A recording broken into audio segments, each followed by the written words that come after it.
Here is the Snowcat. So it's a Margard, which is kind of like Lexon, but hardened.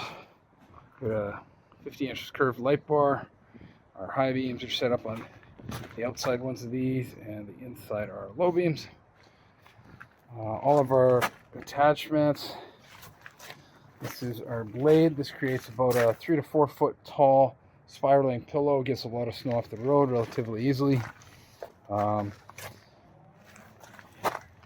We've got this one here is for our 6-way. These outside two kind of tilt, and this one lifts and lowers the blade overall.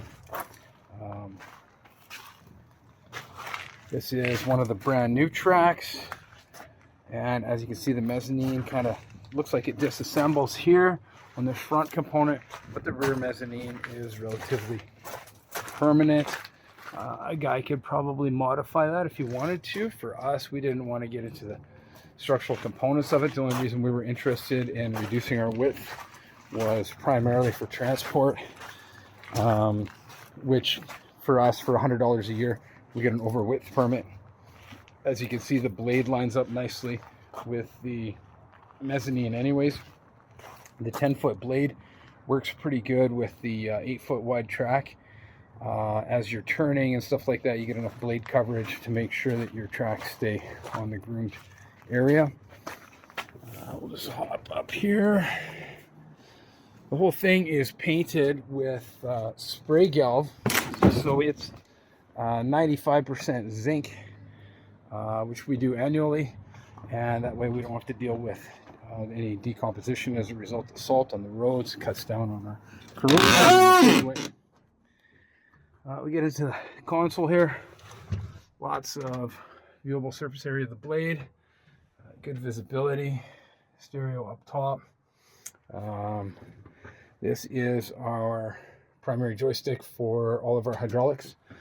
Here we'll fire this bad boy up. Starts right up, no problem. These things say 17,000. Find it hard to believe. This thing starts better than any of my pickup trucks do. Lots of lighting. I want to say this here is for the fan. This is for our beacon up top. Heated mirrors. Blower left and right in the rear, which is for the heat in the passenger compartment. Kind of these little guys down in here. Pretty well protected in case any of our passengers' gear or anything like that wanders around or want any trouble. This is for our headlights, our lights. This is for our inside overheads, and each of these guys can also turn on individually if we want. We put all LEDs in, not that there's anything terribly exciting about that. Everybody has them now. This here is for our side lights, and this is for the rear, and this is for our big light bar.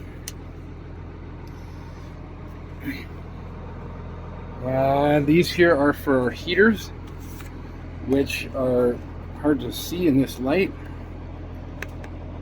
There we go. But we've got twin 5 kilowatt heaters, and they primarily blow out here.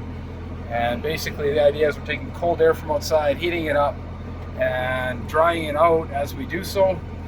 And this sprays directly on the front window to reduce fog and visibility or icing and frost on the window. We find that it improves everything immensely, and instead of just recirculating the same air and heating it up by drying it out, when we get a layer on here of water and stuff like that from people in their snowy boots tracking it in here, that tends to dry it out in about 5 to 10 minutes on the road. We've got a hatch up top that's more of an emergency exit. Awesome sunroof when the heaters are on full blast because it gets pretty toasty in here. I'll try to maybe lift this guy up, do a little bit of a demo here. And here's our, it's hard to turn without moving. I can't really move around in here too much right now. So we're collecting a bunch of water from the roof that's coming down. So as you can see, it's pretty watertight. There's no problems that way. We've got independent wipers, which are kind of designed to fit the the viewing surface there. What else can I tell you? The blades. So if we go up and down, and I'll show you what I was talking about with the clearance and the upward position. We'll just kind of take a look here. So the way that this is set up, it lifts that right up. Instead of having that push frame down an extra 6 inches, we bring it up considerably so that our clearance matches our differential deck in there,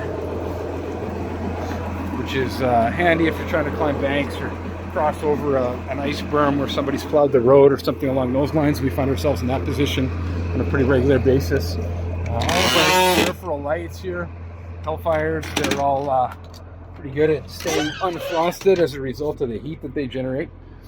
We'll just quickly get into blade dynamics here. So down, up.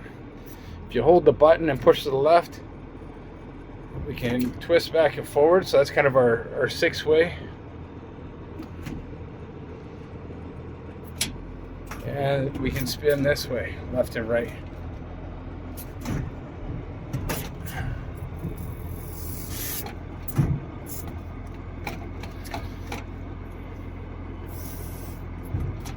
Ta-da. It's all 100% hydraulic, so it's not electric over hydraulic. It's actually a hydraulic servo down in here that we're running all that with. Gauges, little dusty this season, but that's okay. Yeah, alternator's putting out good. Lots of fuel in it. Holds like I want to say 100 gallons.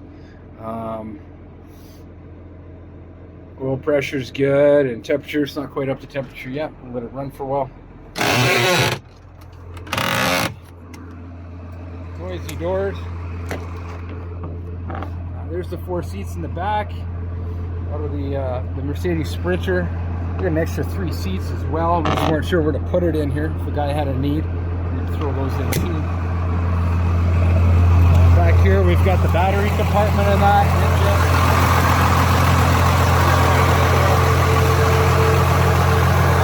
Disconnect on it, so we're not going to set it off season.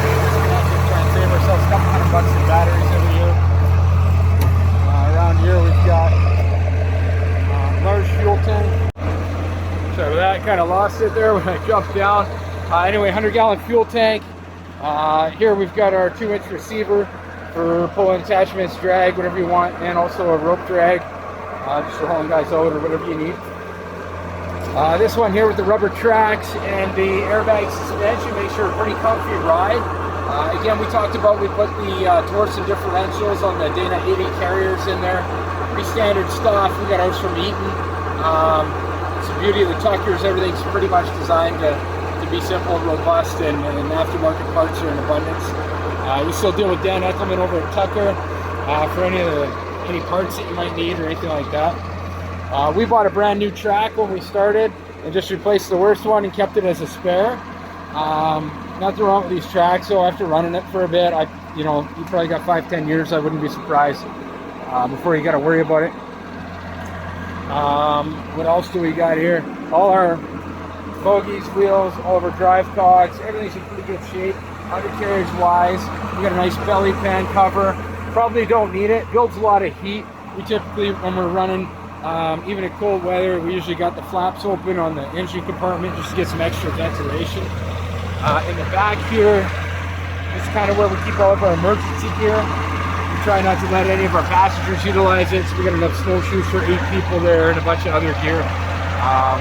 Ultimately, any emergency supplies, extra stuff that we might want, stuff just in case you get stuck, to dig out, whatever. We just want it accessible so we don't have to move a bunch of other people's gear first.